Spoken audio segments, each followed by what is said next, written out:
जय हिंद दोस्तों, मैं सुरेंद्र पहलवान दिल्ली वेटरन्स का अध्यक्ष हूं।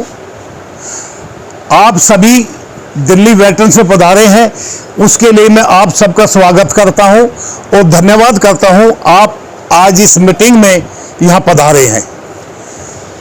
हमारा जो मुद्दा है आज मीटिंग का, ये वन रैंक वन पेंशन जो 20 तारीख को हमने धरना प्रदर्शन स्टार्ट किया था उससे लेकर है।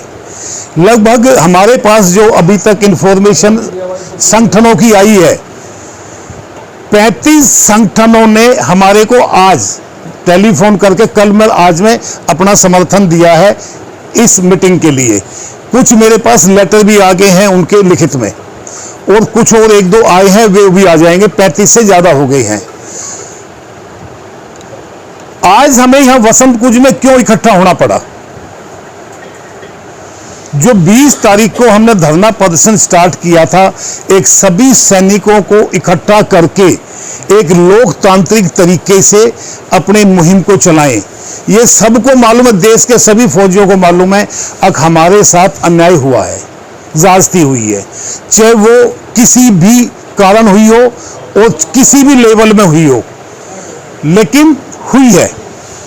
चाहे हम अफसरों को दोष दे ले, चाहे हम पॉलिटिक्स को दोष दे ले, किसी को भी दोष दो, लेकिन हुई है। उस मुहिम को जो हमने स्टार्ट किया, आगे चल के उनमें क्या भावनाएं आई, क्या उनकी सोच थी, जो आज धरने पे बैठे हुए हैं, मैं नाम किसी का नहीं लूंगा, ठीक है ना जी, नाम नहीं लूंगा किसी का भी, जो धरने पे बैठे हुए हैं। जो 20 तारीख का जब स्टार्ट किया था हमने, दिल्ली वेटरन्स ने देश के सभी सैनिकों के लिए किया था वो, लेकिन कुछ चंद लोगों ने उस पर कब्जा करके और हमारे को ही बोला भाई हम आपको नहीं आने देंगे। मैं आप सबको ये चीज क्लियर कर दूं, चाहे कोई एमएलए है चाहे कोई एमपी है, अगर वो जवान जैसी हो है, वो धरने में पार्टिसिपेट कर सकता है, ऐसा कहीं कुछ नहीं है। अगर कोई एमएलए एमपी या काउंसलर या और राजनीति में है तो वो धरने में नहीं आएगा। हमें उसकी राजनीति से मतलब नहीं है, हमें अपने ओआरओपी से मतलब है। वे आएंगे, ओआरओपी पे बात करेंगे, और जो आते हैं वो ओआरओपी पे बात करते हैं, कोई राजनीति की बात नहीं करता है। हमने ना कांग्रेस से कुछ लेना है, ना बीजेपी से लेना है, ना आम आदमी से लेना है। वो हमारा फौजी है तो वो धरने में आके अपनी बात रखेगा और हमारे को सहयोग करेगा। हमारी ये भावनाएं हैं। इस भावनाओं को उन्होंने उस पर कब्जा करके, उनको ये मालूम था ओला भाई जब तक सुरेंद्र पहलवान धरने में है हमारी नहीं चलेगी। मालूम है उनकी सोच में कैसे ये आ गया। अब भाई सबका सैनिक संघर्ष कमेटी पीछे जा रही है दिल्ली वेटरन्स के चलते हुए, और हमारे दिल में ऐसी कोई भावनाएं नहीं थी।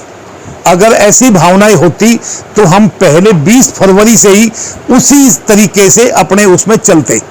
ना हमने वहां पर्ची काटने का कोई प्रोग्राम किया, ना हमने उसके बाद प्रोग्राम किया। 20 फरवरी को एकदम आते हैं, टेबल लगा के पर्ची काटना शुरू कर देते हैं, जो एकदम से हमारे विरुद्ध था। एक अपना फौजी भाई 2000 किलोमीटर से ट्रेन पकड़ के आया, मजबूरी है क्योंकि हमारे दिलों में दर्द था, इमोशनल जो अटैचमेंट था। अब अगर कोई आदमी आया, उसको ये तो मालूम है नहीं, बोला भाई इतना हजारों की संख्या में खर्चा यार इन्होंने किया है, तो वो अपनी जेब से और दे रहा है, जिसको मैंने गलत समझा था।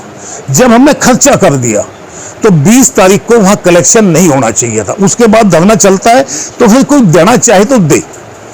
वो उसी दिन हमने रोका। जब अनाउंसमेंट करने लगे तो हमने और केपी सिंह ने दोनों ने रोक दिया, उनको अनाउंसमेंट नहीं करने दिया था। लेकिन उनकी वो चलती थी, वहां उनको मैं खटक गया। फिर ये तय हुआ अब भाई इस धरने को सभी राज्य 10-10 दिन या 15-15 दिन चलाएगी, जो पीड़ रखा था। उसी बीच में मैंने जब डिस्कस हुआ तो मैंने मैसेज डाल दिया, ठीक है भाई ये पंजाब बैठा है, नेक्स्ट जो है, क्योंकि मेरे इवेंट आ रहे थे, मैं दिल्ली वेटरन्स करके 10 दिन अलग हट जाएगा, फिर बाकी आते रहेंगे। वो जो हमने मैसेज डाला उस पे सबका सैनिक वाले की प्रतिक्रिया गलत थी। दिल्ली वेटरन्स कौन होती है डिसीजन लेने वाली?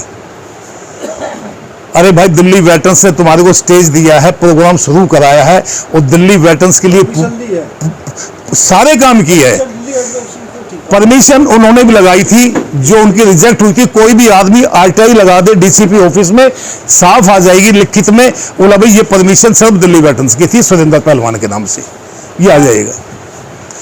तो ये सारे मुद्दों को लेके आज रोहतक से, दादरी से, राजस्थान झुंझुनू से, सांपले से, सोनीपत से, और अपने लालचंद जी हैं गुड़गांव से आगे है, वहां से जगह नूह से, और वीरेंद्र भट्ट जी नोएडा से आए हैं, चौहान जी नोएडा से आए हैं, ये प्रयागराज से आए हैं। तो 35-40 संगठन हमारे साथ इस समय मौजूद हैं। अगर बारिश नहीं होती तो यहाँ शायद हमारे को बैठने की जगह नहीं मिलती, दिल्ली वेटर्स वाले साढ़े बाहर खड़े होना पड़ता, एक दो को छोड़ के। बारिश की वजह से लोग नहीं पहुंचे। मैं सभी से, आप सबसे हाथ जोड़ के विनती करूंगा, हमने किसी की बुराई नहीं करनी है, क्यों? हमारा जो मकसद है बुराई नहीं है, ओआरओपी है। हम चाहते हैं एक धरना होके, वीर बहादुर जी बैठे हुए हैं, इन्होंने 12 मार्च को किया था, हमने 20 फरवरी को किया था। हालांकि लगभग 8 या 9 मार्च से पहले मेरी वीर बहादुर जी से कोई मुलाकात नहीं थी, ना मैं इनको फेस बाई फेस जानता था, ये शायद मुझे भी नहीं जानते हो। उस 8 या 9 तारीख को पहली मुलाकात हमारी इनसे हुई है। हम 12 मार्च को वहां पहुंचे हैं। हमारा मतलब ये है, जो भी सैनिक, चाहे वो किसी भी क्षेत्र का ओआरओपी के लेके हेजिटेशन करता है, उसमें कोई भेदभाव नहीं होना चाहिए, उसकी कोई बुराई नहीं होनी चाहिए। सबको एक साथ आके उसको हेजिटेशन को कामयाब बनाना चाहिए। अगर इस सोच से चलते हैं हम, तो हम कामयाब हो जाएंगे। ये धरना जो चल रहा है 100% खत्म हो चुका है। सिर्फ वे अपनी गिनती कर रहे हैं, दादागिरी से हम इतने दिन से बैठे हुए हैं। कल इस चीज में जिक्र हो रहा था, वे काउंटिंग कर रहे हैं, उनको इसलिए नहीं हटा रहे हैं, फौजियों का मैटर है।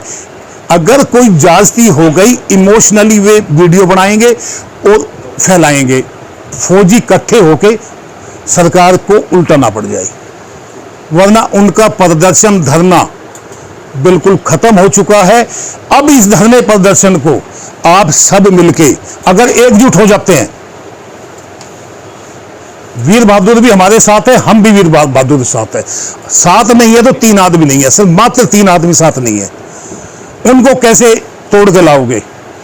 उनको तोड़ते ही सरकार, मैं गारंटी के साथ ले सकता हूं, चाहे कोई भी सरकार हो, वो घुटने पे भी आएगी और वो हमारी बात मानेगी। लेकिन 3 आदमी या तो वहां से बिल्कुल हटे, और या वे खुद हमारे को बुलाएं, 3 आदमी टेलीफोन कर, भाई आप आओ और यहां हमारे साथ खड़े हो जाओ।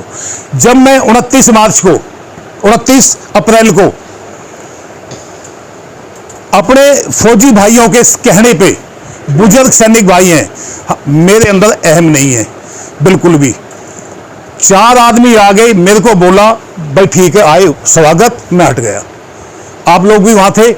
मैं 4 भाई फौजी भाइयों का मान सम्मान रखते हुए वहां से खड़ा होकर आ गया था।